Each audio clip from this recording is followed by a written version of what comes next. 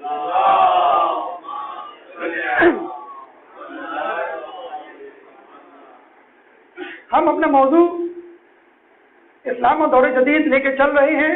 پہلی مجلس میں ہم نے اسلام کا تعارف کروایا، دوسری مجلس میں دور جدید کا، تیسری مجلس میں خود شناسی، چوتھی مجلس میں خدا شناسی، پانچویں مجلس میں رابطہ الہی یعنی نماز، اور چھٹی مجلس میں سجدہ جو نماز کا اہم ترین رکن ہے. پھر ساتویں مجلس میں ہم نے کہا نماز میں وہ خشوع و خضوع کیوں نہیں ہوتا، بے حیائی بد نظری کی وجہ سے، اس کا تعارف کروایا گیا.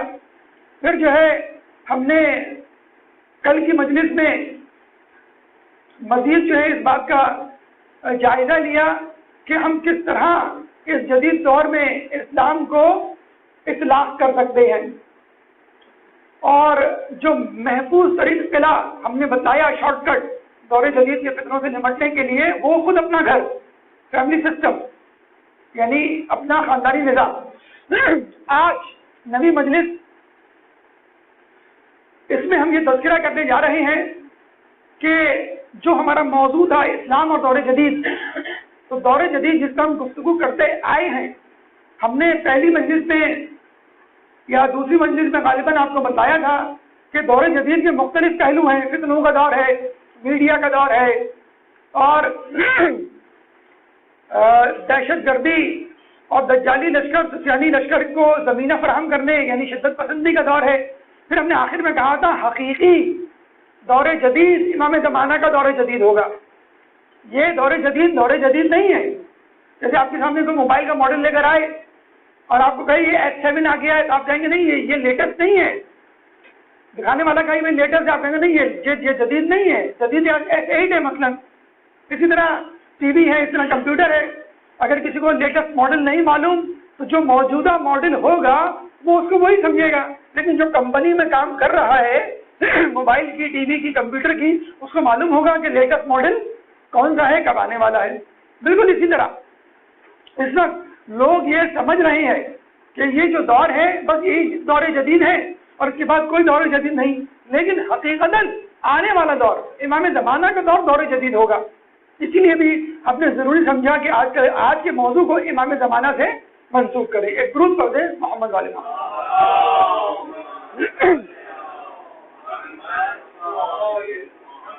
تو ہم نے دیکھا کہ امام زمانہ امام حسین میں بڑی مماثلتیں ہیں، اور اب اس طرف آئیے وہ کیا ثبوت ہیں جن کی بنیاد پر ہم یہ کہہ سکتے ہیں کہ آج کل کا دور جدید نہیں بلکہ آنے والا دور ظہور امام زمانہ حقیقی دور ہوگا، جدید ہوگا. اب یہاں بھی سوال اٹھتا ہے بھائی یہ بڑا جدید دور ہے کیونکہ اس میں علم عروج پر ہے، انسان کی عقل عروج پر ہے. تو جان لیجئے روایتوں میں آیا ہے کہ جب امام زمانہ کا ظہور ہوگا تو انسان کی عقل کامل ہو جائے گی.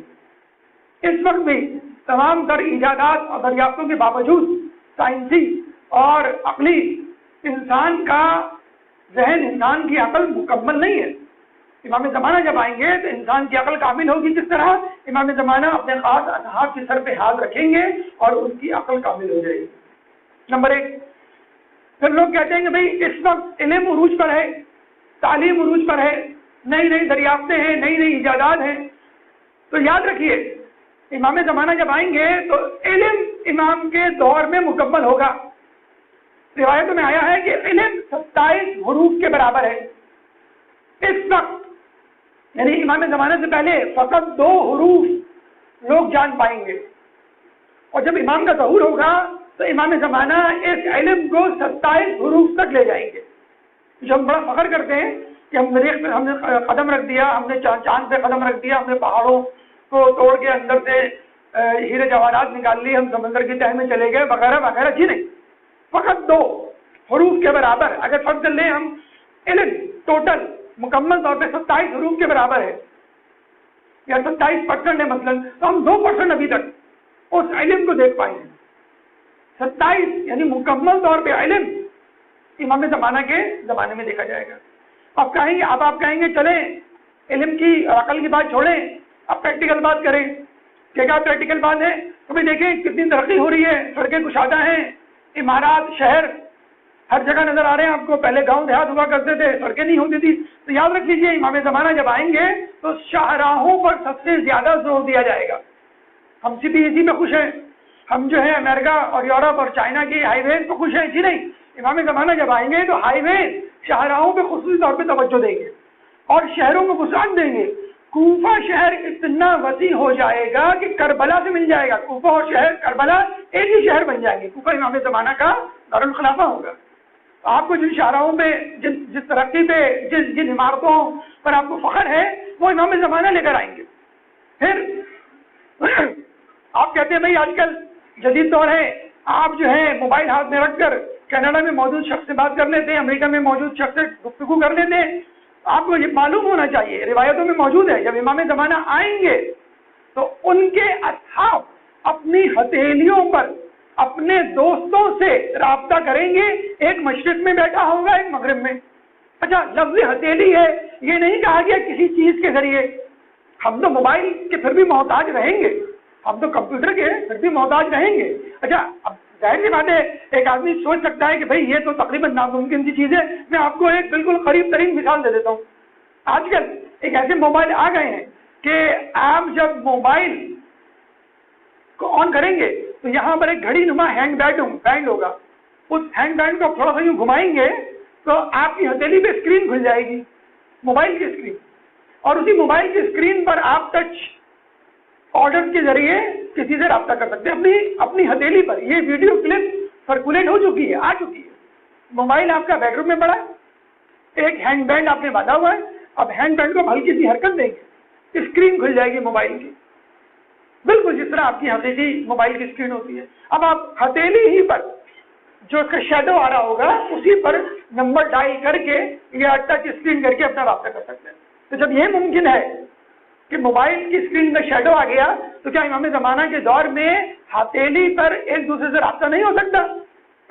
ایک اور بات, ایک حدیث امام زمانہ کے حوالے سے بڑی عجیب, اور اکثر میں سوچا کرتا تھا, کافی عرصے پہلے سنی تھی, 10-15 سال پہلے, تو سمجھ میں نہیں آتا تھا یہ کیسے, یہ اس کا تذکرہ کیوں کیا گیا. امام زمانہ کے دور کی ایک عجیب بات بتائی گئی ہے روایت میں کہ امام کے چہرے کے نور کی وجہ سے لوگ سورج کی روشنی سے بے نیاز ہو جائیں گے.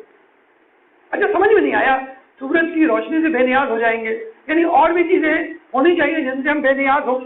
اگر آپ غور کیجیے, دیکھیں ہمارا زمانہ امام زمانہ کے دور سے متصل ہے. ہمارے زمانہ امام زمانہ کے بہت قریب ہے, اب تک جتنے بھی دور گزرے ہیں اس سے قریب ترین دور ہے. تو سمجھنے کی کوشش کیجیے جو کچھ ہمارے آس پاس ہو رہا ہے اس کا تعلق امام زمانہ کے دور سے کیسے ہے. اگر غور کیجیے تو آپ کو معلوم چلے گا ابھی کچھ عرصے تک دنیا میں فیول کرائسس تھا, بجلی کا بحران, تیل کا بحران, ڈیزل کا بحران, CNG گیس کا بحران, کوئلے کا بحران. لیکن اب یکایک پیٹرول کی قیمتیں نیچے گر گئی ہیں. ڈیزل کی قیمتیں آپ نے دیکھا ہوگا کا $100 پیسہ پیٹرول جو ہے پر برمیل پر بیرل, اب جو کتنا نیچے آ گیا. ہمارے ملک میں $100 پر لیٹر تھا, اب جو ہے وہ کافی نیچے آ گیا. وہ بھی ایک مصنوعی وہ ہے زیادتی, حقیقت میں یہ بہت کم ہے. تو کیوں ایسا ہو رہا ہے؟ تیل کی قیمتیں نیچے آ رہی ہیں, CNG, کوئلہ, تمام کی ڈیمانڈ کم ہو رہی ہے پوری دنیا میں. کیوں کم ہو رہی ہے؟ کیونکہ اب سائنسدانوں نے سورج کی روشنی سے انرجی اور فیول حاصل کرنا شروع کر دیا ہے. امریکہ میں, یورپ میں بہت سارے ایسے پارک ملیں گے آپ کو کہ رات میں جتنی بھی لائٹیں ہوتی ہیں وہ سورج کی روشنی کو دن بھر اسٹور کرتی ہیں اور رات میں جلتی ہیں. اس کو بھی چھوڑیں, کربلا چلے جائیں, آپ عراق چلے جائیں, وہاں پہ اسٹریٹ لائٹ جو اس وقت استعمال ہو رہی ہیں وہ سب سولر ہے, سب سولر ہے. سولر پینلز لگے ہوئے ہیں, وہ دن بھر اس کو ایبزارب کرتی ہیں اور رات میں وہی لائٹیں جلتی ہیں. بہت آسان سا طریقہ ہے. مراکش میں ایک مسجد ہے جس کی چھت کافی پھیلی ہوئی ہے, وہاں پہ ایک شہر ہے, تو وہاں پہ پوری چھت پہ سولر پینل لگا ہوئے. اس سولر پینل کی وجہ سے نہ صرف مسجد کو بلکہ اس پورے علاقے کو فری بجلی فراہم کی جاتی ہے. آپ اندازہ لگا لیجیے, خود پاکستان میں پنجاب میں اس وقت سولر پینل کا سب سے بڑا پارک بنا دیا گیا ہے, لیکن ابھی بھی مکمل طور پہ استعمال نہیں ہوتا ہمارے یہاں سولر انرجی کا پلیٹ فارم. انگلینڈ میں, یورپ میں 2 مہینے 3 مہینے 4 مہینے سورج نکلتا ہے. ہمارے یہاں تو بھائی 12 مہینے سورج نکلتا ہے. ہمیں تو سولر انرجی کے علاوہ کسی انرجی کی ضرورت ہی نہیں ہونی چاہیے. بہرحال کی تفصیل بڑی لمبی ہے. میں آپ کو ایک مثال دے رہا تھا کہ کس طرح اس روایت کو ہم آج کل کے تناظر میں دیکھیں گے. روایت میں ہے کہ جب امام آئیں گے تو آپ کے چہرے کے نور سے انسان سورج سے بے نیاز ہو جائے گا.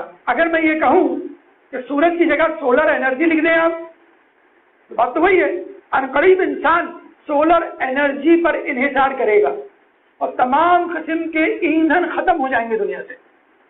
جب امام آئیں گے مطلب یوں سمجھ لیجیے سورج کچھ عرصے بعد ہمارا خدا بن جائے گا نعوذ باللہ. اور جب امام آئیں گے تو لوگ ان کے چہرے کے نور سے اس طرح استفادہ کریں گے کہ وہ سورج کی روشنی سے بے نیاز ہو جائیں گے. ایک درود پڑھ دیں محمد والے.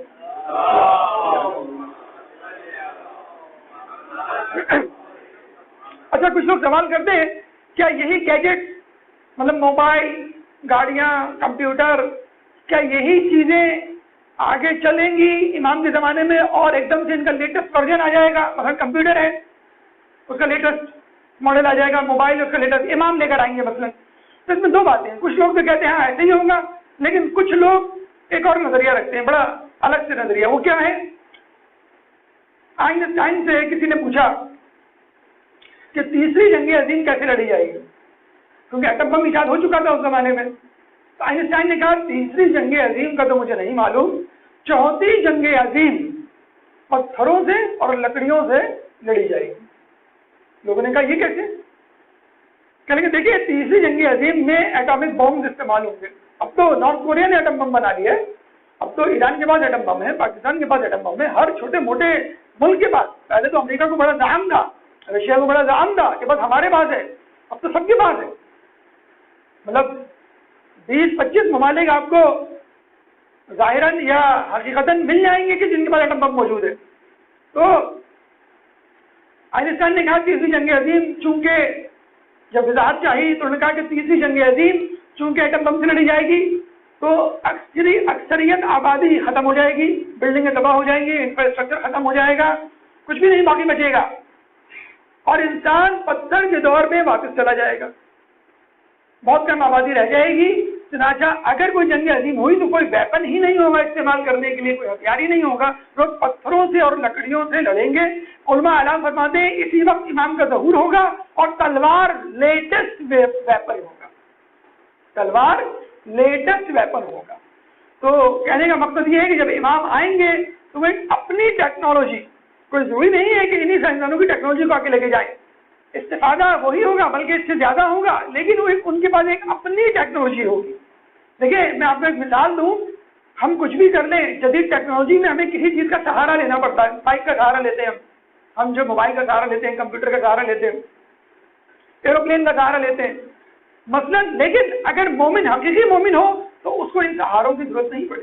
ہمارے ایک چیز ہوتی ہے معجزہ یا کرامت, جس کو ہم کہتے ہیں تحی الارض, کہ انسان 1 سیکنڈ میں یہاں پر ہے اور 1 ہی سیکنڈ میں دوسرے ملک دنیا کے دوسرے کارنر پہ موجود ہو. ائمہ کے پاس تو یہ موجودہ تھا, لیکن ائمہ کے اصحاب اور بہت سارے عرفا کے اندر یہ ملکہ حاصل تھا.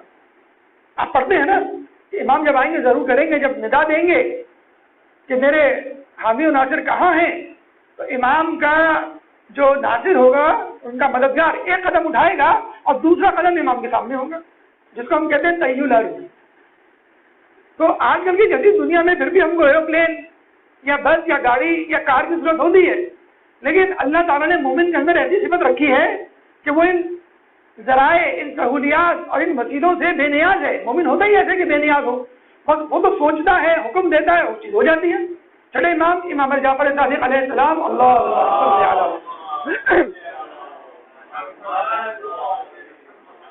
کے پاس ایک شخص آیا اور آپ مومن کی خصوصیات بیان کر رہے تھے.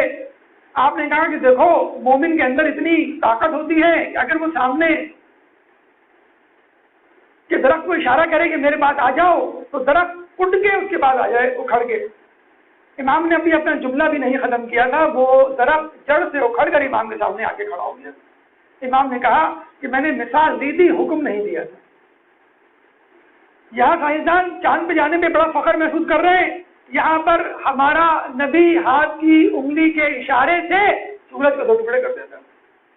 آپ سورج کے قریب جانے کا تصور نہیں کر سکتے. آج کل کی سائنسدان اور ان کی ٹیم سب مل کے بھی ریسرچ اور اس کے اندر پہنچنا, اس کو کنٹرول کرنا تو بہت بڑی بات ہے. میرا مولا جب سو کے اٹھتا ہے, ہاتھ کا اشارہ کرتا ہے تو سورج پلٹ جاتا ہے. آج بھی عراق میں وہ مسجد موجود ہے اور کہتے ہیں کہ مولا علی نے ایک مرتبہ نہیں 60 سے زیادہ مرتبہ سورج کو پلٹایا ہے. تو یہ ہمارے معصومین, یہ ہمارے صالحین کی طاقتیں ہیں کہ جن کے قبضے میں سورج ہے, جن کے قبضے میں چاند ہے, جن کے قبضے میں نباتات جمادات حیوانات ہیں. نہ تو زمین کے لیے ہے نہ آسماں کے لیے, جہاں ہے تیرے لیے, تو نہیں جہاں کے لیے.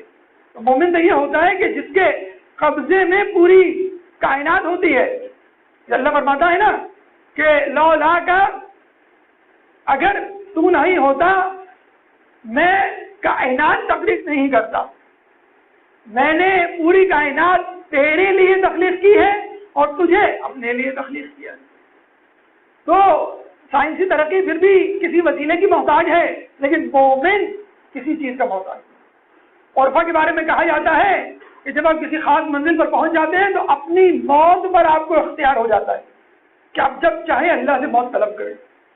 ہمارے ایک عالم کا انتقال ہونے لگا, بلکہ ان کو خواب میں بتلا دیا گیا کہ 3 دن بعد تمہارا انتقال ہو جائے گا, چنانچہ اپنے امور سمیٹ لو. انہوں نے اپنے امور نہیں سمیٹے, اور جب جان نکلنے کا وقت آیا, حالت میں اضطرار پیدا ہوا, تو دعا کی, اے اللہ مجھے ابھی بہت سارے دینی امور انجام دینے ہیں, تو میری عمر کو طویل کر دو. اللہ تعالیٰ نے موت کا وقت ٹال دیا, موت کا وقت ٹال دیا. تو جب آدمی کسی مقام پر پہنچ جاتا ہے تو زمین و آسمان کے غلام بن جاتے ہیں, اس کی قضا و قدر اس کے ہاتھ میں آ جاتی. خودی کو کر بلند اتنا کہ ہر تقدیر سے پہلے خدا بندے سے خود پوچھے, بتا تیری رضا کیا ہے. تو یہ ہونا چاہیے, ہم اللہ سے نہ کہیں مجھے نہیں, اللہ آپ سے کہے ملصوفہ یعطی کا وترضا, اے رسول ہم تمہیں اتنا دیں گے کہ تم خوش ہو جاؤ گے. یعنی میں تو خوش ہوں, اب میں تمہیں خوش کرنا چاہتا ہوں. یہ ہے معیار, یہ ہے منزلت ہمارے انبیاء کی اور رسول کی اور ان کے ائمہ کی. تو کہنے کا مقصد یہ ہے کہ جس جدید دور کا آپ انتظار کر رہے ہیں وہ جدید دور حقیقی دور ہے, اور جس دور میں آپ رہ رہے ہیں یہ جدید دور نہیں ہے, یہ فقط قدر آسانی کا دور ہے. ورنہ جدید دور تو وہ ہونا چاہیے کہ جس میں تمام پریشانیاں ختم ہو جائیں, تمام مسائل ختم ہو جائیں, تمام بیماریاں ختم ہو جائیں, انسان بے خوف ہو. امام کا جب وقت آئے گا تو ایک عورت دنیا کے ایک کونے سے دوسرے کونے پہ جائے گی اکیلے. آج کل کی عورت کیا کسی گلی میں, اندھیری گلی میں اکیلے جا سکتی ہے؟ چاہے وہ پاکستان ہو, چاہے وہ نیو یارک ہو, کوئی بھی علاقہ ہو. یہ ہے حقیقی جدت پسندی, یہ ہے حقیقی جدید دور. پاکستان کو چھوڑیے, امریکہ, بیلجیم, جاپان کی بات کر لیتے ہیں. کسی بھی ملک چلے جائیں, امیر ترین شہر میں چلے جائیں, اور یہ مجمع بیٹھا ہو, آپ اس سے پوچھیں میں کسی کو قرضہ چاہیے, مجھے بتائیے کہ کوئی شخص ہوگا جو کہے گا مجھے نہیں چاہیے, کہا مجھے چاہیے. یا قرضہ بھی چھوڑیے, کسی کو پیسے چاہیے بغیر شرط کے, یعنی اس کو واپس نہیں کرنا ہے, سب کھڑے ہو جائیں گے بھی ہمیں بھی چاہیے. امام زمانہ کا جب دور آئے گا تو 10 لاکھ کا مجموعہ ہوگا, اور جب پوچھا جائے گا بھی کسی کو کچھ پیسے چاہیے تو فقط ایک شخص کھڑا ہوگا, ایک شخص, 10 لاکھ میں ایک شخص کہ ہاں مجھے چاہیے. یہ ہے اصل خوشحالی کہ انسان کو پیسے کی ضرورت ہی نہ ہو, فکر ہی نہ ہو. آج کل کے دور میں جو اپنے آپ کو سب سے زیادہ جدید ملک کہتا ہے امریکہ, 14 ٹریلین کا قرض ہے اس کے اوپر, دنیا کا سب سے مقروض ملک ہے وہ. آپ پاکستان کو رو رہے ہیں اور آپ امریکہ سے امداد مانگ رہے ہیں. ارے جس سے امداد مانگ رہے ہیں وہ خود محتاج ہے لیکن ظاہر نہیں کر رہا. کون سا ملک ہے مجھے بتا دیں جس کے اوپر کوئی نہ کوئی قرض نہ ہو. یہ جدید دور نہیں ہے, یہ خوشحالی نہیں ہے. یہاں پہ تو خوف. مجھے بتا دیں دنیا کا کون سا ملک ہے, پاکستان, یمن, افغانستان, عراق, مصر, لبنان, سعودیہ, ان کو چھوڑیے, مغربی ممالک میں آ جائیے, امریکہ, انگلینڈ, کینیڈا, فرانس, آئے دن شوٹنگ, گولیاں چلنے, مارنے, خودکشی یا ٹرک کو ایک گروپ پہ چڑھانے کے واقعات آئے دن ہوتے رہتے ہیں. ہر وقت وہ پریشان اور پریشانی اسٹریس میں مبتلا رہتے ہیں کب کوئی واقعہ ہو جائے. نہیں بھی ہوتا تو انسان ایک خوف کی حالت میں مارا جی رہا ہے. اگر واقعات نہیں بھی ہو رہے تو خوف کی حالت میں جی رہا ہے. وہ ایک صاحب تھے انگلش بول رہے تھے, انگلش اردو آتی تھی, انگلش بولتے بولتے انہوں نے اردو شروع کر دی, اخبار فون پر, ایروپلین میں, اور عام بازاری زبان میں کہیں گے فکر نہیں کرو اڑے آئے گا. ارے میں خود اڑا دوں گا بھائی اگر نہیں اڑا تو. یہ لفظ کسی نے سن لیا, ان کے ساتھ بیٹھا ہوا جب اردو آتی تھی وہ پکڑ کے لے گئے CIA والے کے پاس, یہ دہشت گرد ہے, یہ بم کے دھماکے سے یہ جو ہے ایروپلین اڑانا چاہتا ہے. کہتے بھائی اردو میں اڑانے, ایروپلین کے ٹیک آف کو اڑانا ہی کہتے ہیں. انسان اتنا زیادہ خوف اور خطرہ. ہم تو پھر بھی الحمدللہ ایک شہادت کی خواہش رکھتے ہیں, اگر مر گئے تو کوئی بات نہیں, ولایت اہلی ہمارے ساتھ ہے, شہادت نہ بھی ہو. لیکن وہاں کا انسان تو زندگی کا مقصد جینے کو بنایا ہوا ہے. تو کیسے مرنے کا جسے کہتے ہیں کہ اظہار کرے گا یا تمنا کرے گا. اسرائیل پہ جب لبنان میں حملہ کیا حسن نصر اللہ نے, تو خود اس کے فوج کے کمانڈر ان چیف نے اپنا سارا اسٹاک ایکسچینج کا اثاثہ نکلوا لیا اور دوسری جگہ جمع کروا دیا کہ مر جاؤں تو میں کسی کو یہ اماؤنٹ دے سکوں. تو اتنا زیادہ خوف ہے, وہ کیا مریں گے.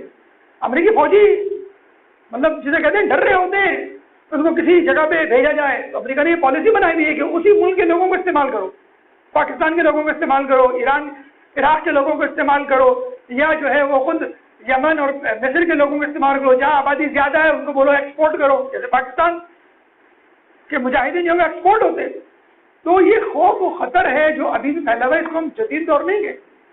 جدید دور وہ ہے کہ جس میں آپ کو ذہنی طور پہ آسودگی ہو, جس میں آپ کو معاشی طور پہ آسودگی ہو, جس میں آپ کو علمی طور پہ جو ہے وہ ترقی ہو, جس میں آپ کو عقلی طور پہ خود کفالت ہو. عقل بھی, علم بھی, خوشحالی بھی, خوف و خطر, ہر چیز اپنی اپنی جگہ پر اس طرح ہو کہ آدمی یہ کہے کہ دنیا جنت بن گئی. لیکن دوستو مسئلہ یہ ہے کہ وہ جو خوشحالی کا دور ہے, وہ جو ظہور امام کا دور ہے, وہ ابھی آیا نہیں ہے. اگر آ جائے تو کیا ہی بات ہے, بڑے خوش قسمت آدمی ہوں گے ہم, بہت خوش قسمت انسان ہوں گے. ہم جس دور میں رہ رہے ہیں وہ بڑا ہی بدنصیب دور ہے. دیکھا جائے ہمارا نبی ہمارے سامنے نہیں ہے, ہمارا امام ہمارے سامنے نہیں ہے تو, لیکن سامنے نہیں ہے. بڑا ہی پائے استقامت میں لغزش دینے والا دور ہے. اور یہ ہم تو شاید بڑے آرام سے بیٹھے ہوئے سو رہے ہیں اور پھر خرگوش کے مزے لے رہے ہیں, لیکن ہمارا امام پہلے یہ بتا کے جا چکا ہے. بچہ ہے, اس کا ٹیسٹ ہے, وہ گھوم رہا ہوتا ہے, ٹی وی دیکھ رہا ہوتا ہے, کھیل کود رہا ہوتا ہے, باہر بیٹا باپ اس کا بار بار بلاتا ہے, بیٹا کل تمہارا ٹیسٹ ہے تیاری کر لو. اب وہ میں نے پڑھا ہوا ہے. پھر جب باپ اس کا پوچھتا ہے تو پتا چلتا ہے کچھ بھی نہیں پڑھا ہوا, پھر اس کو ڈانٹ کے بٹھاتا ہے. اسی طرح ہم بھی امام کے ظہور سے غافل ہیں. یہ بھی ایک صفت بتائیے کہ دونوں کے منتظرین غافل ہیں. امام حسین کے منتظرین بھی غافل تھے. بلا تو لیا, اب کیا کریں, کیسے مدد کریں. اور کسی نے کہا تھا نا کہ امام آپ جا تو رہے, کوفیوں کے دل آپ کے ساتھ ہیں لیکن تلواریں ابن زیاد کے ساتھ. بلا تو لیا, کوئی ہوم ورک نہیں کیا, کوئی تیاری نہیں کی. ہمارا بھی یاد ہے, دعائے اسلام کی امام زمانہ پڑھتے ہیں, دعائے نصبہ پڑھتے ہیں, دعائے عافیت پڑھتے ہیں, العجل العجل کہتے ہیں, وعجل ہر چیز کہتے ہیں, لیکن تیار نہیں ہے. اگر امام آ گئے تو کیا ہوگا, اس وقت آپ تیار ہیں لڑنے کے لیے, سب کچھ دینے کے لیے. تو دونوں کے منتظرین غافل بیٹھے ہیں. چھٹے امام امام جعفر صادق علیہ السلام اللہ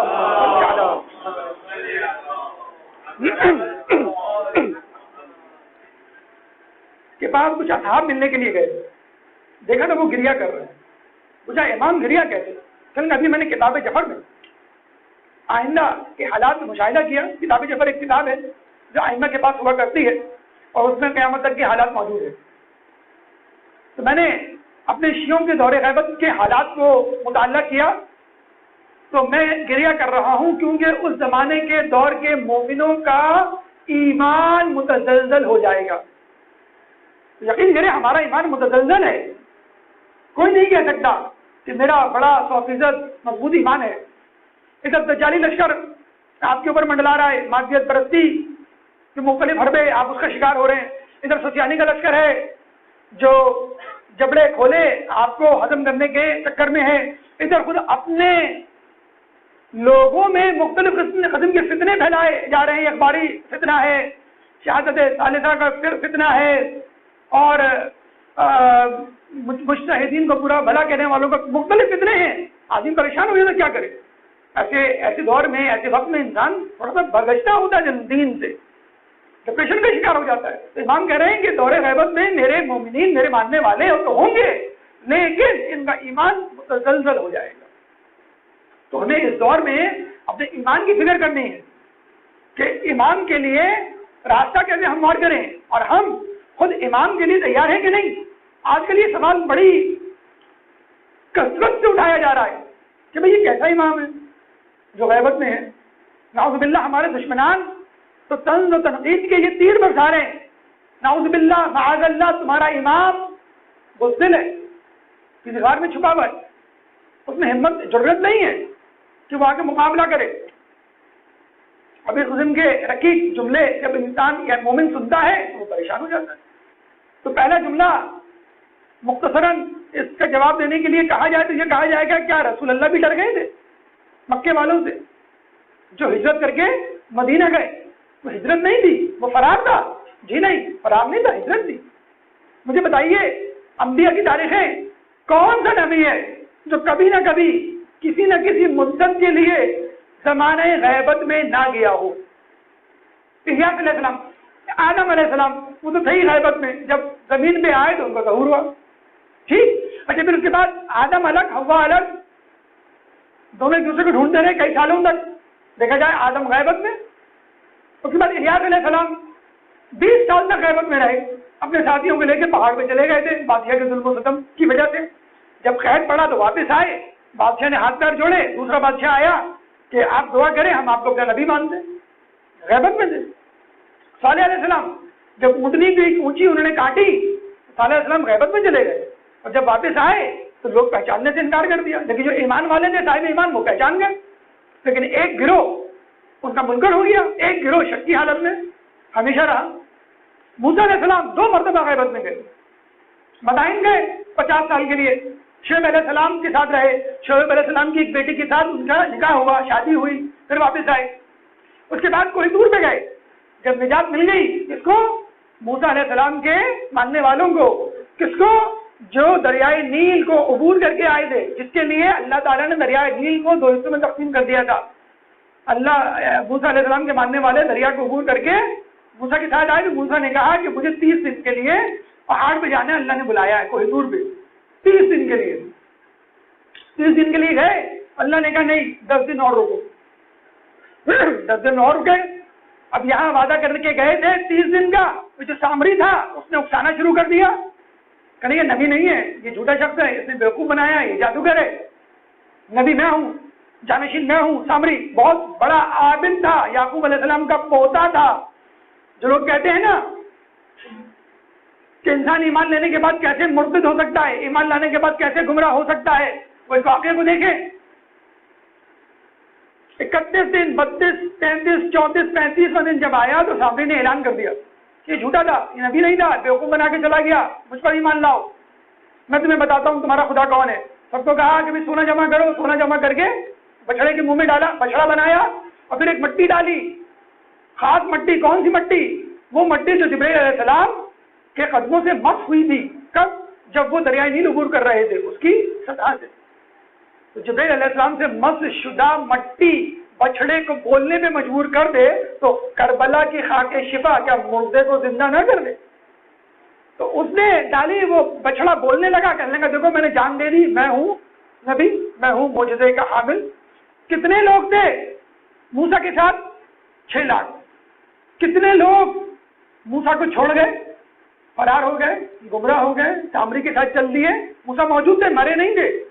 فقط 10 دن کا ان کا جو ہے وہ لیٹ ہوا، 10 دن کی تاخیر ہوئی تھی. 6 لاکھ میں سے 5.5 لاکھ موسیٰ کے ماننے والے منحرف ہو گئے.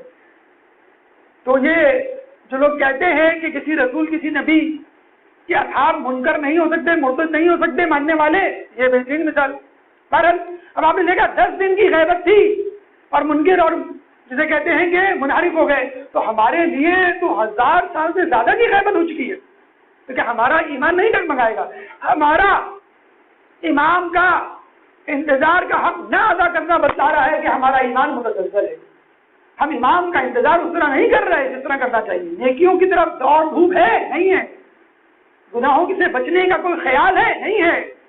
رات گئے تک مجلسیں اٹینڈ ہو رہی ہیں, صبح فجر کی نماز قضا. ایک شخص کے چہرے پر اداسی پریشانی نہیں ہوتی, مجلس پوری اٹینڈ کی, رات گئے تک جاگے ہیں, فجر کی نماز نماز شب ندارت. یہ ہے امام کا انتظار. بالکل ایسے ہی ہے کہ امام کے لیے آپ روئیں, امام آپ کو کوئی حکم دے اور پھر روئیں, پھر امام کوئی حکم دے اور آپ پھر روئیں. تو پہلی بات تو یہ ہے کہ انبیاء غیبت میں گئے. رسول اللہ 3 سال تک غیبت میں تھے, خفیہ تبلیغ. شاہ ابی طالب میں 3 سال کا بائیکاٹ, وہ بھی تبلیغ, وہ بھی غیبت. تو غار میں رہے 3 دن, وہ بھی جسے کہتے ہیں کہ غیبت میں. تو مجھے ائمہ خود غیبت میں گئے, چھٹے امام جو غیبت میں گئے, جبھی یہ آپ کا اسماعیلی اور موری فرقہ وجود میں آیا, وہیں سے وہ غیبت میں چلے گئے. انہوں نے کہا کہ بس بہت کم عرصے کے لیے گئے تھے. امام حسن عسکری غیبت میں گئے, لوگوں نے فرقہ بنا لیے.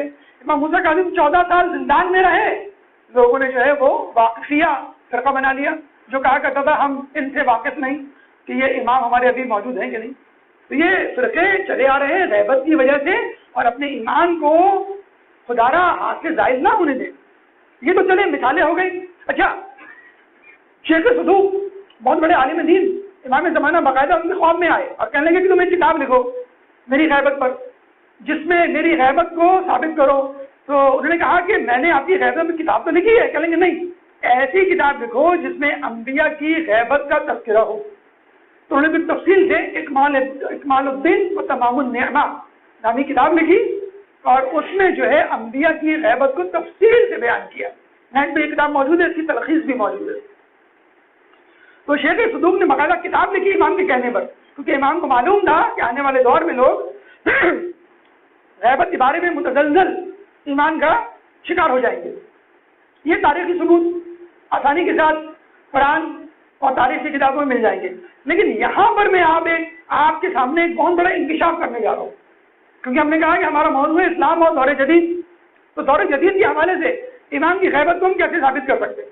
دیکھیے, میں نے پہلے بھی بتایا تھا کہ امریکہ اور یورپ میں جو اس وقت ایجادات, دریافتیں اور تحقیقات ہو رہی ہیں, ہم ان سے غافل ہیں.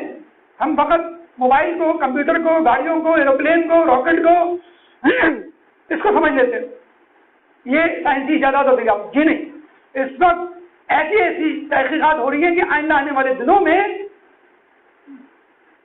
دنیا بدل جائے گی. میں نے آپ کو بتایا کہ تحقیقات کر کے امریکہ نے سونامی جاپان میں مسلط کیا, پاکستان میں زلزلے مسلط کیے.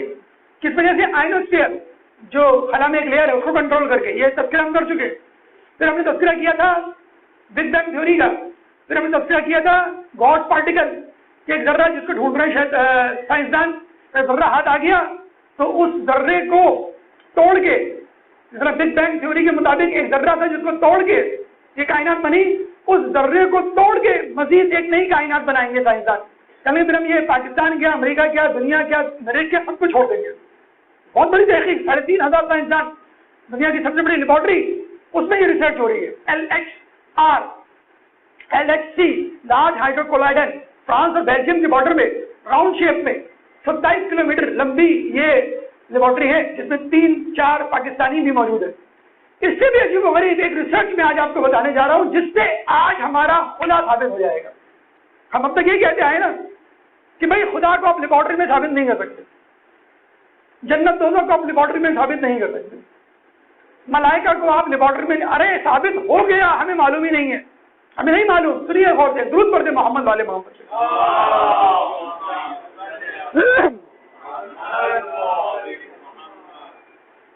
گوگل پہ جائیے اور تلاش کیجئے Surf, SURF, Surf, Stanford under ground research facility.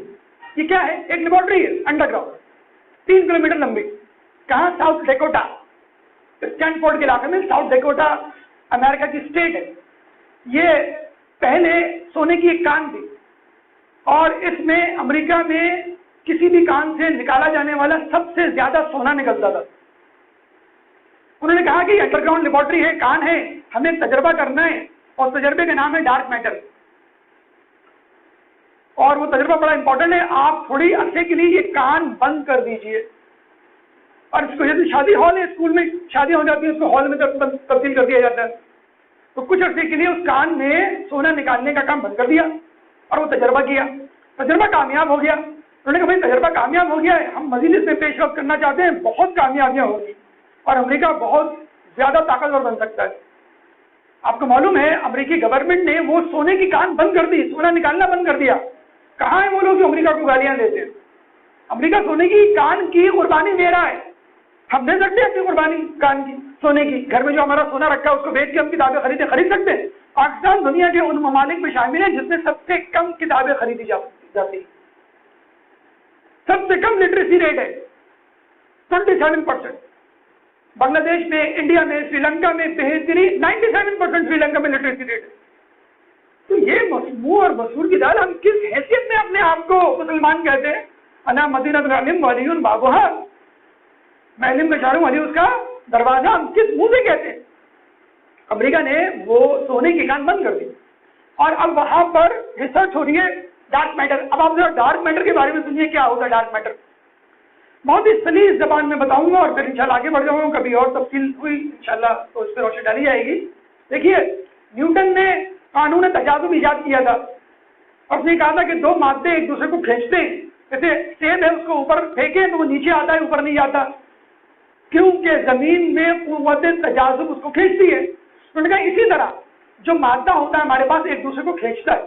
مثلا یہ دو دیواریں ہیں, یہ دو دیواریں, چار دیواریں اور یہ چھت, یہ 5 چیزیں ہیں یہاں پر. تو یہ ایک دوسرے کو کھینچیں گی اور یہ قوت تجاذب, فرض کر لیجیے 5 نیوٹن ہے, 5 نیوٹن آنی چاہیے. جب انہوں نے قوت تجاذب کیلکولیٹ کی گریویٹیشن فورس تو 5 نہیں آئی, کتنی آئی؟ 100, یعنی 95% زیادہ. بڑے پریشان. ایک اور جگہ گئے جہاں پہ 4 نہیں 8 دیواریں تھیں اور 2 چھتیں تھیں. کتنی آنی چاہیے گریویٹیشنل فورس, تجاذبی قوت کتنی آنی چاہیے؟ 10. کتنی آ رہی ہے؟ 200. بڑے پریشان کہ جو ہم کیلکولیٹ کرتے ہیں تجاذبی قوت وہ 95% زیادہ آ رہی ہے. آنی چاہیے 5, آتی ہے 95. تو انہوں نے کہا کہ بھائی یہاں پہ تو فقط 4 دیواریں اور ایک چھت ہے, مزید چیز تو کوئی ہے ہی نہیں. تو سائنسدان اس نتیجے پہ پہنچے کہ جی نہیں, اس جگہ پر جو دیواریں اور چھت دیکھ رہے ہیں اس کے علاوہ بھی دیواریں اور چھت موجود ہے. جو ہم مادہ اپنی آنکھوں سے دیکھ رہے ہیں اس کے علاوہ بھی یہاں پہ ایک مادہ موجود ہے جو یہ قوت ڈال رہا ہے, اور اس مادے کو انہوں نے نام دیا ڈارک میٹر, انویزیبل میٹر, کہ جس کو ہم دیکھ نہیں سکتے. اب وہ اس نتیجے پر پہنچے کہ پوری دنیا میں جو تجاذبی قوت ہے 5%, اس میں 95% آپ اور شامل کر لیں, کیونکہ یہ وہ مادہ ہے جو دنیا میں موجود ہے, نظر نہیں آ رہا. اچھا, مزے کی بات یہ ہے کہ یہ نہ نظر آنے والا مادہ اپنا اثر ڈال رہا ہے, اپنی قوت کی اثر پذیری ظاہر کر رہا ہے. تو ہم یہی کہیں گے کہ جو کچھ تمہیں نظر آ رہا ہے اس کی وجہ سے دنیا کے امور نہیں چل رہے. جو تمہیں نظر نہیں آ رہا اس کی وجہ سے دنیا کا کاروبار چل رہا ہے. جو تم کو نظر آ رہا ہے وہ فقط 5% ہے, جو تم کو نظر نہیں آ رہا وہ 95% ہے. تو دنیا کو USA, UNO یا UK یا نیٹو, ان کی فورسز, ان کی حکومتیں نہیں چلا رہی, ان کو امام اور امام کا لشکر چلا رہا ہے. درود پڑھتے محمد والے محمد.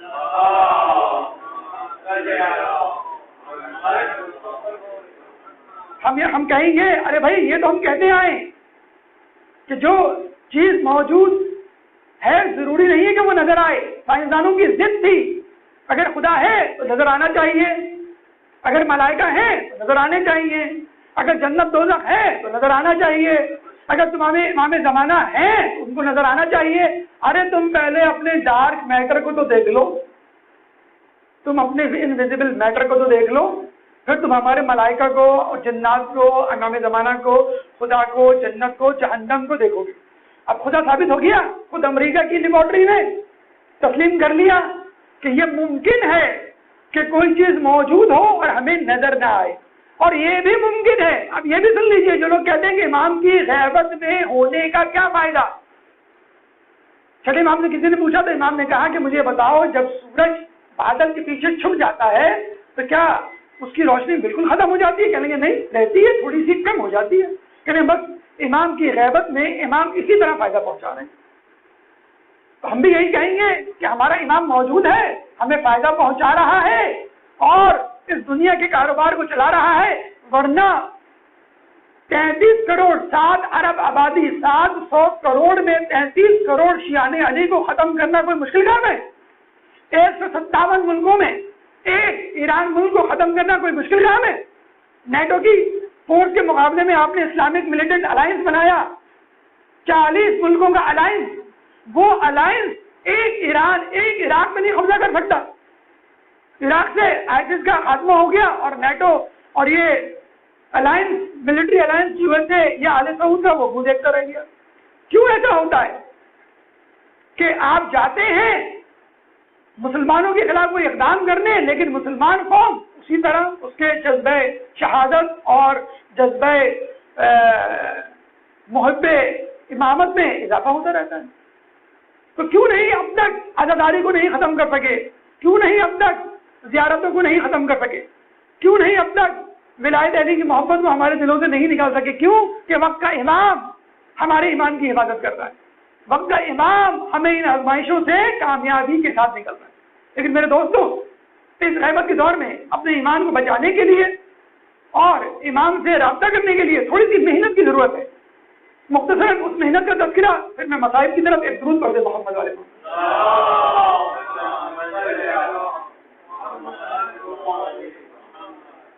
علمی اور عملی دو اقدام کرنے آپ کو امام کی غیبت میں اپنی ذمہ داریوں سے عہدہ برآ ہونے کے لیے. علمی درس, مجالس, کتابوں کا رخ کیجیے. آپ کے دل میں جو شکوک و شبہات اٹھے ان کو علماء سے پوچھیے اور اپنے ایمان کو تازہ رکھیے. تجدید ایمان کرتے رہیے. دعائیں پڑھیے اور بات ترجمہ پڑھیے. دعائیں نطبہ ہے, دعائیں عہد ہے, دعائیں معرفت ہے, دعائیں سلام دی امام زمانہ ہے, زیارت ناہیہ ہے, زیارت عاشورہ ہے. ترجمے کے ساتھ پڑھیے. علم میں اضافہ کریں اور دعاؤں کو ترجمے کے ساتھ پڑھیے. بہت شارٹ کٹ ہے. دعائیں ترجمے کے ساتھ اگر آپ پڑھیں گے تو ایک عجیب, کیونکہ معصوم کی زبان سے نکلنے ہوئی دعائیں ہیں, تو آپ کے ایمان میں حلاوت ہوگی. بڑی موٹی موٹی کتابیں پڑھ کے وہ ایمان نہیں بڑھتا, ان دعاؤں کو پڑھ کے ایمان بڑھتا ہے. ایک دعا, اللہم عرفنی نفسک فإنک ان لم تعرفنی نفسک لم اعرف نبیک. اے اللہ مجھے اپنے نفس کی معرفت کروا, اگر میں نے اپنے نفس کی معرفت نہیں کی تو میں تیرے نبی کی معرفت نہیں کر سکوں گا. اللہم عرفنی نبیک فإنک ان لم تعرفنی نبیک لم اعرف حجتک. اے اللہ تو مجھے اپنی نبی کی معرفت کروا, اگر میں نے تیری نبی کی معرفت نہیں کی تو تیری حجت کی معرفت نہیں کر پاؤں گا. اللہم عرفنی حجتک فإنک ان لم تعرفنی حجتک ضللت عن دینک. کہ اللہ مجھے تو اپنی حجت کی معرفت کروا, اگر میں نے تیری حجت کی معرفت نہیں کی تو میں دین سے نکل جاؤں گا, گمراہ ہو جاؤں. کتنی خوبصورت دعا ہے. پڑھیے, ترجمے کے ساتھ پڑھیے. جتنی دعائیں فجر کے بعد دعائیں 40 دن تک جو پڑھے گا وہ امام کے لشکر میں شامل کیا جائے گا, چاہے مر چکا ہو. یہاں 40 دن تک فجر نہیں ہو پاتی, تو فجر کے بعد دعائیں عہد ہم کیسے پڑھیں؟ عملی طور پہ مختصر تھا عمل, نیکیوں سے جڑے رہیے, برائیوں سے اجتناب کیجیے, اور ایسے بنیے کہ آپ نہ کہیں کہ امام آپ مجھ سے ملتے نہیں, امام کہیں ارے تم ہم سے ملنے کی دعا کیوں نہیں کرتے. ایسے لوگ موجود ہیں. مقدس اردبیلی جب زمانے طالب علم تھے, اتنا زیادہ تقویٰ کہ جو سوال سمجھ میں نہیں آتا پرچی پہ لکھ کر امام کی زری کے اندر ڈال دیتے اور صبح ان کو جواب مل جاتا. ایک دفعہ آپ نے سوال لکھ کے ڈالے, صبح سب سوالوں کے جواب مل گئے, ایک سوال کا جواب نہیں ملا, اور اس کے نیچے لکھا ہوا تھا اس سوال کا جواب ہمارے بیٹے امام زمانہ امام مہدی سے پوچھو, جو فلاں جگہ مسجد سہلا میں بیٹھے ہوئے. اب مقدس اردبیلی گئے, چلنے لگے, مل گئے, ملاقات ہو گئی امام زمانہ سے. کہیں گے اس سوال کا جواب دینے آیا ہوں. پتا آپ کو امام زمانہ نے کیا کہا ان کو؟ تم ہم سے ملنے کیوں نہیں آتے؟ بتا، امام زمانہ مقدس حضرت بیلی سے کہہ رہے ہیں تم ہم سے ملنے نہیں آتے.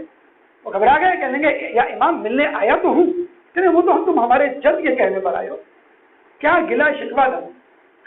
آپ کسی محلے میں جائیں اپنے دوست سے ملنے، اس محلے میں چچا بھی رہتے ہو، آپ دوست سے ملے، چچا سے نہیں ملے، چچا دیکھ لیں آپ کو پکڑ لیں، ارے بیٹا، ارے میں چچا میں آپ ہی کے پاس آیا تھا سلام کر لیں، ارے ہمارے پاس کیا آئے تھے، تم تو اپنے دوست سے ملنے آئے تھے.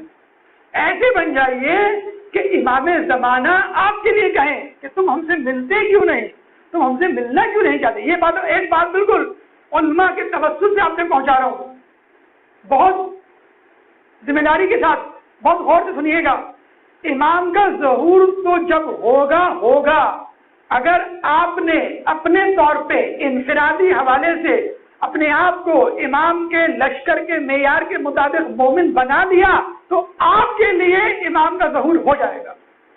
آپ کے لیے یعنی آپ کا امام سے رابطہ ہوگا، آپ کا امام سے ملاقاتیں ہوں گی، آپ کو امام نصیحتیں مشورے دیں گے اور امور سپرد کریں گے.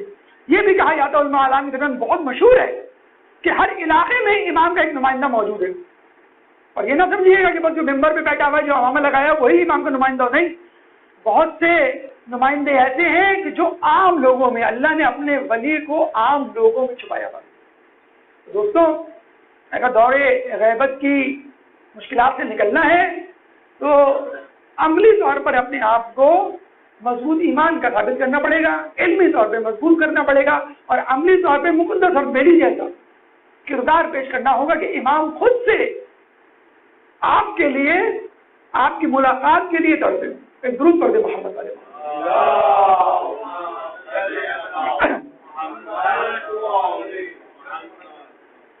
دوستوں، آج 10 محرم کا آغاز ہو چکا ہے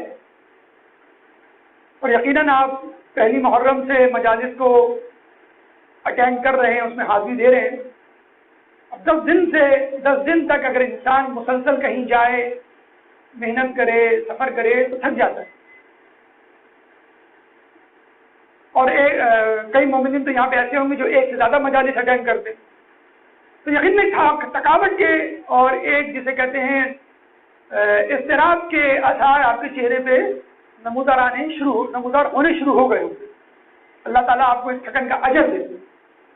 دیکھیے ایک مثال اگر میں دوں، آپ کے گھر میں، آپ کے رشتے داروں کے گھر میں، آپ کے محلے میں اگر کہیں میت ہو جائے، ایک میت ہوتی ہے، پورا گھر ہلکان ہوتا ہے، اس میت کو اٹھانے والے بہت ہوتے ہیں، لیکن آپ دیکھیے جب میت کا کفن دفن ہو جاتا ہے تو وہ گھر والے اور وہ افراد کتنے تھکے ہوئے نظر آتے ہیں. ایک میت کو 72 لوگ کاندھا دیں، تشیع و جنازہ کریں، تجہیز و تکفین میں مدد کریں تو وہ 72 لوگ تھک جائیں، اور یہاں پہ ایک امام مظلوم 72 لاشوں کو اٹھا کے لاتا ہے اور عصر عاشور اس کے چہرے پہ تھکن کے آثار نہیں. اصحاب امام کو اٹھانے والا ایک اکیلا حسین، نوجوانان بنی ہاشم کو اٹھانے والا ایک اکیلا حسین. اور یہ بھی نہیں کہ اکبر چونکہ بنی ہاشم کا نوجوان ہے اس لیے میں اٹھاؤں گا، میرا بیٹا ہے، اور جون ایک حبشی غلام ہے تو عباس جاؤ تم اس کو اٹھا کے لے آؤ، نہیں، خود ہی جاتے ہو. ارے جون حبشی کے لیے تو یہ کہا تھا کہ اللہ تیرے بدن میں خوشبو پیدا کرے، تیرے پسینے میں، اور تیرے چہرے کو بیض روشن کر دے، نورانی کر دے، سفید کر دے. کہتے ہیں 11 محرم کو جب لوگ آئے تو کسی کا لاشا پہچانا نہیں جا رہا تھا سوائے ایک لاشے کے، اور وہ تھا جون کا لاشا. کیوں؟ اس لاشے سے خوشبو آ رہی تھی. دیکھیں یہ دعا مولا علی اکبر کو بھی دے سکتے تھے، عباس کو بھی دے سکتے تھے، علی اصغر کو بھی دے سکتے تھے، لیکن جون جیسے شخص کو بتانا مقصود تھا کہ تم یہ نہ سمجھو کہ تم حبشی غلام ہو تو ہم سے دور ہو، ہم تمہارے قریب ہیں. تو میرا مولا 72 لاشیں اٹھاتا ہے لیکن اس کے چہرے پہ تھکن کے آثار نہیں ہوتے. دیکھیں تھکن تو پھر بھی ایسی چیز ہے جو تھوڑی دیر بعد اتر جاتی ہے، لیکن اگر آپ کو یہ احساس ہو جائے کہ اب میں تنہا ہوں اور اب مجھے تنہا جان دینی ہے، دائیں طرف دیکھتے ہیں عباس نظر نہیں آتے، بائیں طرف دیکھتے ہیں علی اکبر نظر نہیں آتے، آگے دیکھتے ہیں اور محمد موجود نہیں، نہ قاسم موجود ہے، نہ علی اصغر، کوئی بھی تو موجود نہیں۔ آج شبیر پہ کیا عالم تنہائی ہے۔ عزیز فرماتے ہیں ایسی تنہائی تو کسی نے بھی نہیں دیکھی۔ ہاں اگر کوئی شریک ہے تو وہ شریکت الحسین ہے۔ کون شریکت الحسین؟ بہن زینب۔ کربلا کے جہاد میں ہمیشہ ساتھ ساتھ چلنے والی زینب شریک ہے، لیکن کیسی شریک کہ بعض اوقات بہت ساری باتیں زینب سے بھی چھپانی پڑتی تھی۔ عورت ہے نا، بہن ہے، کہاں تک برداشت کرے گی؟ میں وقت کا امام ہوں، میں مرد ہوں، میں تو برداشت کر سکتا ہوں۔ عصر عاشور خاموشی سے فضا کو بلایا اور کہا دیکھو فضا، میرا جو لباس کا صندوق ہے اس میں میرا لباس پڑا ہوا ہے کوہنا پرانا، وہ لے کر آ جاؤ، کیونکہ مجھے احتمال ہے کہ ظالم میرے نئے لباس کو بھی نہیں چھوڑے۔ لیکن دیکھو زینب سے چھپا کے لانا، زینب کو نہ بتانا۔ زینب جو شریکت الحسین ہے، اب بی بی فضا جاتی ہیں، صندوق کھولتی ہیں، لباس نکالتی ہیں، چھپاتے ہوئے خیمے سے جیسی گزرتی ہیں سینے خیمہ میں، زینب روک لیتی ہے، بی بی فضا تم کیا لے کر جا رہی ہو اور یہ کیا چیز تم مجھ سے چھپا رہی ہو؟ اب بی بی فضا کوئی جواب نہیں دیتی۔ فضا میں نے کہا تم کیا چھپا رہی ہو، کیا لے کے جا رہی ہو؟ اب فضا خاموش۔ تیسری مرتبہ زینب نے چلا کے کہا میں تجھے اپنی ماں فاطمہ کے حق کا واسطہ دیتی ہوں، مجھ سے نہ چھپا، تو کیا لے کے جا رہی ہے؟ فضا نے ڈرتے ڈرتے لباس حسین کو دکھایا کہ آقا حسین نے یہ لباس منگوایا ہے، یہ لے کے جاتی۔ ارے فضا تو صاف صاف یہ کیوں نہیں کہتی آقا حسین کا لباس نہیں لے کے جا رہی، ارے ان کا کفن لے کے جا رہی ہے۔ فضا نے کہا بی بی آپ کو کیسے معلوم کہ یہ آقا کا کفن ہے؟ زینب نے کہا ارے مدینے کی گرمیوں میں ایک دفعہ میری ماں یہی کرتا سی رہی تھی، کرتا سیتی جاتی اور روتی جاتی، میں نے کہا ماں تم رو کیوں رہی ہو؟ تو ماں نے کہا ارے یہ وہی کرتا ہے کہ جس کو پہن کر میرے پیاسے لال کے گردن پہ چرا چلے گا، گردن کٹے گی۔ بی بی فضا یہ وہی کرتا ہے جس کو تم لے کے جا رہی ہو۔ اور اس کے بعد بی بی فضا وہ لباس جا کے حسین کو دے دی۔ حسین نے وہ لباس دیوتن کیا اور دوبارہ اب زینب کو بلایا۔ ایک بات تو چھپا لی، لیکن اب جو بات کرنے جا رہے ہیں اس کے لیے ضروری ہے کہ زینب کھڑی رہے، حسین کے ساتھ کھڑی رہے۔ کہا زینب میں سجاد سے ملنے جا رہا ہوں، تم ذرا میرے ساتھ چلو۔ زینب نے کہا آپ وقت کے امام ہیں اور زین العابدین آنے والے وقت کا امام ہیں، آپ دونوں کی گفتگو میں میرا مداخلت کرنا مناسب نہیں۔ ارے نہیں زینب، ایک زخمی باپ ایک بیمار بیٹے کے پاس جا رہا ہے، اگر وہ میرے بدن سے لپٹ گیا، ارے کوئی تو ہو جو بیٹے کو باپ سے جدا کرے۔ ارے میں کہوں امام آپ کی شہادت کے بعد آپ کے لاشے سے جب سکینہ لپٹے گی تو اس کو جدا کرنے والا کوئی نہیں ہوگا سوائے شمر کے تازیانے کے، سوائے ہولی کے تماشوں کے۔ جب بات حسین سجاد کے کمرے میں جاتے ہیں، بیوی زینب سجاد سے پہلے طبیعت پوچھتی ہے۔ ارے کس بیمار کی طبیعت پوچھتی ہو؟ 3 دن سے دوا تو کیا ایک قطرہ پانی نہیں ملا۔ سجاد سے کہتی ہے تمہارا بابا تم سے ملنے آیا ہے۔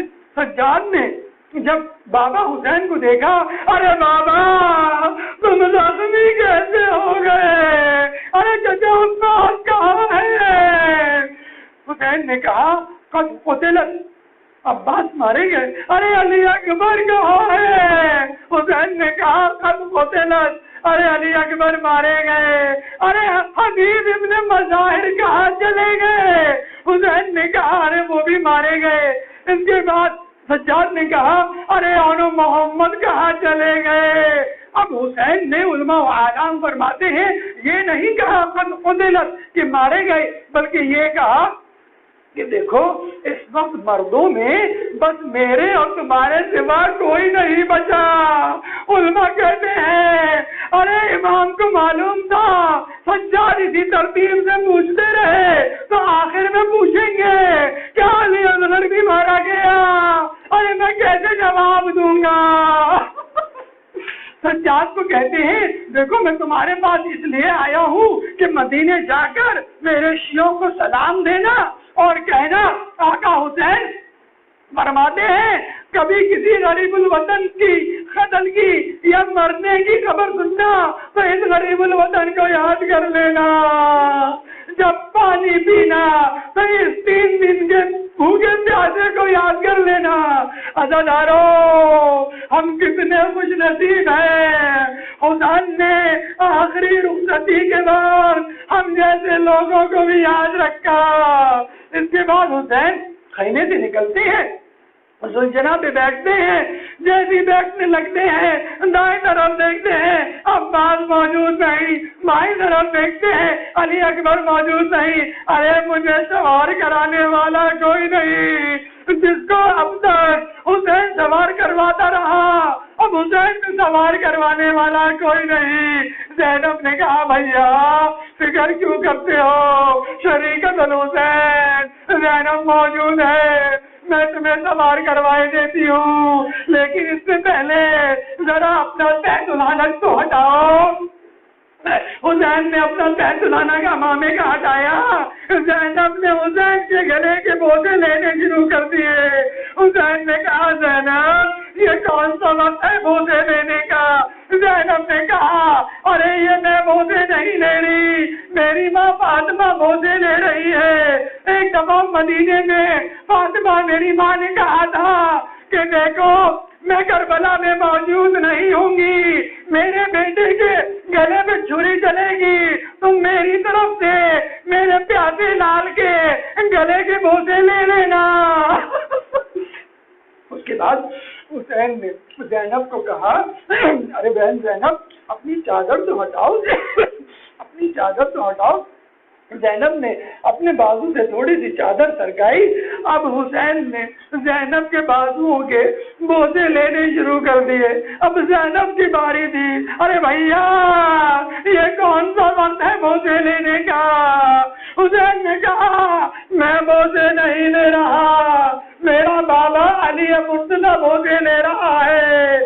ارے 21 رمضان کو مجھے اپنے پاس بلایا تھا اور کہا تھا کربلا میں ظاہری طور پر موجود نہیں ہوں گا، میری طرف سے حسین تم زینب کے بازوؤں کے بوسے لے لینا کہ جہاں پر رسیاں بنیں گی۔ حسین نکلتے ہیں، زلجنا پہ سوار ہوتے ہیں۔ اے زلجنا اب تجھے آخری زحمت دینی ہے۔ حسین صبح سے عصر عاشور تک جو لاشا لاتے زلجنا کے اوپر لے کر آتے، اب زلجنا تھک چکا تھا، حرکت نہیں کرتا۔ زلجنا کو کہا حسین نے اے زلجنا بس آخری زحمت ہے۔ ارے میں کہوں گا زلجنا یہ آخری حرکت بھی بس آدھی ہے، تو اس سے پہلے جاتا تھا حسین تیرے اوپر سوار ہوتا تھا اور جب تو واپس آتا تھا تو حسین تیرے اوپر موجود ہوتا تھا، اب تو جائے گا حسین تیرے اوپر موجود تو ہوگا لیکن جب تو واپس آئے گا تو حسین تیری پیٹھ پر نہیں ہوگا۔ حسین زلجنا کو حرکت دینے کی بہت کوشش کرتے ہیں، اس دوران زلجنا کی آنکھوں پر آنسو آ جاتے ہیں، اپنی گردن ہلا کر نیچے اشارہ کرتا ہے۔ حسین نیچے دیکھتے ہیں، ارے 4 سالہ سکینہ زلجنا کے پچھلے پیروں سے لپٹی ہوئی ہے۔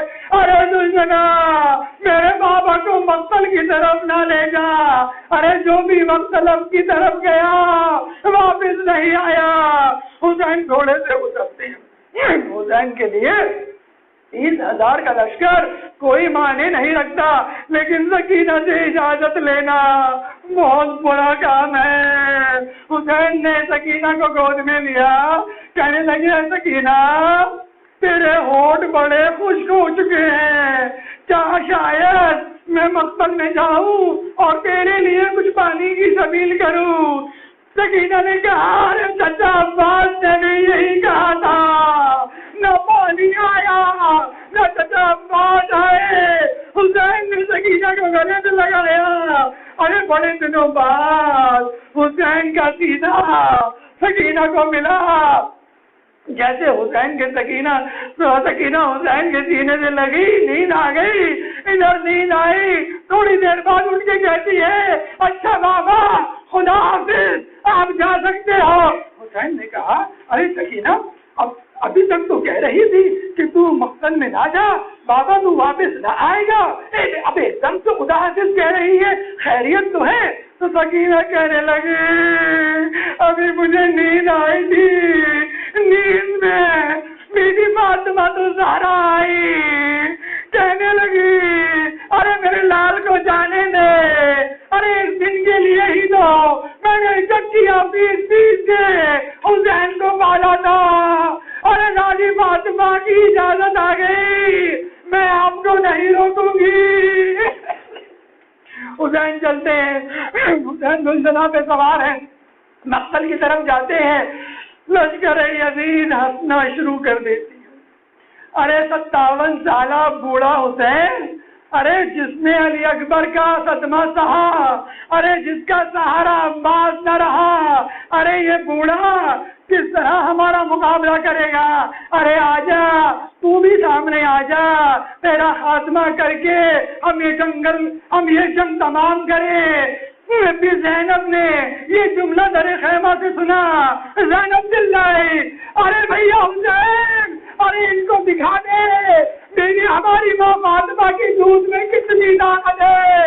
ارے حسین نے لشکر نے ایسا حملہ کیا کہ تاریخ لکھتی ہے پورا لشکر ٹکرا کے دارالامارہ کی پشت سے جا لگا، ارے پورا لشکر پریشان، الامان العزیز کی صدائیں بلند ہو گئی، ارے یہ کون آ گیا؟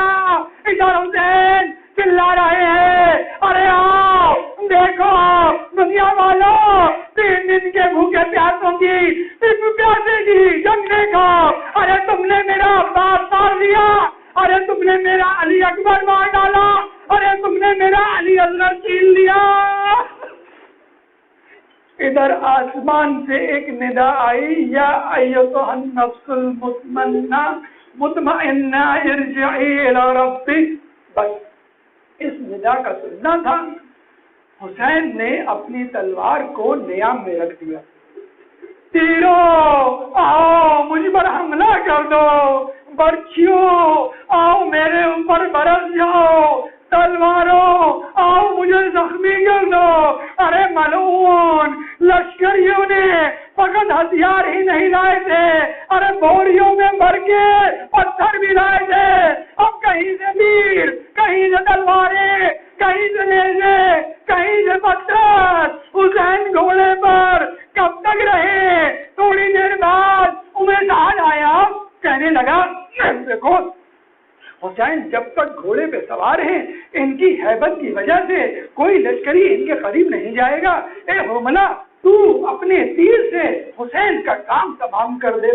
حرملہ نے 3 سر کا تیر نکالا، 3 بھالے کا تیر، 3 تیر تھے، پہلا تیر مسکے سکینہ پر آزمائی، پہلا دوسرا تیر علی اصغر کی گردن پر، اور تیسرا تیر اب یہ کمان میں لگاتا ہے، جو چھوڑتا ہے تو حسین کی پیشانی پر۔ حسین تیر نکالتے ہیں، خون کا فوارہ نکلتا ہے اور حسین گھوڑے سے زمین کی طرف آ رہے ہیں۔ عزادارو آپ نے دیکھا ہوگا ہم اپنے علم کا کس طرح احترام کرتے ہیں، علم گرنے لگتا ہے تو باپ اپنے بیٹے کو چھوڑ دیتا ہے، بیٹا باپ کو چھوڑ دیتا ہے، علم کو گرنے نہیں دیتے۔ ارے یہاں وقت کا امام مظلوم گھوڑے سے زمین پر گر رہا ہے، لیکن اتنے زیادہ تیر کہ نہ وہ گھوڑے پر ہے نہ زمین پر ہے۔ امام زمانہ سلام کرتے ہیں، میرا سلام ہو ان شہید پر گھوڑے کی زین پر تھا نہ کربلا کی زمین پر تھا. ارے حسین جب تک گھوڑے پہ تھے زینب کو نظر آ رہے تھے اور جب گھوڑے سے گرے زینب کی نظروں سے اوجھل ہو گئے. اب زینب اندر جاتی ہے, ارے سجاد ذرا دیکھو حسین مجھے نظر نہیں آیا, میرا ماں جایا کدھر گیا.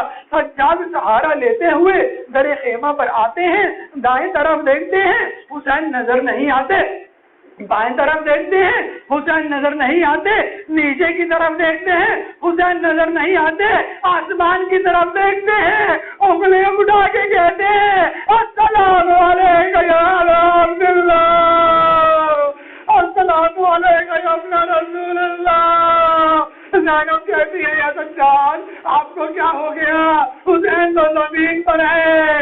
سجاد کہتے ہیں ہاں حسین کا لاٹا زمین پر ہے. ارے شکر سے خنجر نکالا, حسین کا گلا کاٹا, نوکے نیزہ پر رکھا, نوکے نیزہ پہ بلند کیا. ادھر سے جبرائیل نے آواز لگائی حسبنا الحسین میں کربلا, حسبنا الحسین میں کربلا. ألا لعنة الله على القوم الظالمين يعلمون الذين ظلموا أيهم الظالمين ينقلبون. یا اللہ اپنی بارگاہ میں اس حقیر کی عبادت کو قبول فرما, یا پروردگارہ ہماری عزاداری کو قبول فرما, یا پروردگارہ اس عزاداری سے ہمارے ایمان میں اضافہ فرما, یا پروردگارہ شہادت حسین دلوں کی حرارت ہے, اس حرارت کو ہمارے دل میں ہمیشہ محفوظ رکھ. یا پروردگارہ ہمیں اہل بیت کے نقش قدم پر چلنے کی توفیق عطا فرما. یا پروردگارہ ہمیں اہل بیت کی شفاعت سے بہرمند فرما, امام کے ظہور میں تعجیل فرما اور ہمیں ان کے انصار و اعوان میں شامل فرما. ربنا تقبل منا انك انت السميع العليم وتب علينا انك انت التواب الرحيم برحمتك يا ارحم الراحمين.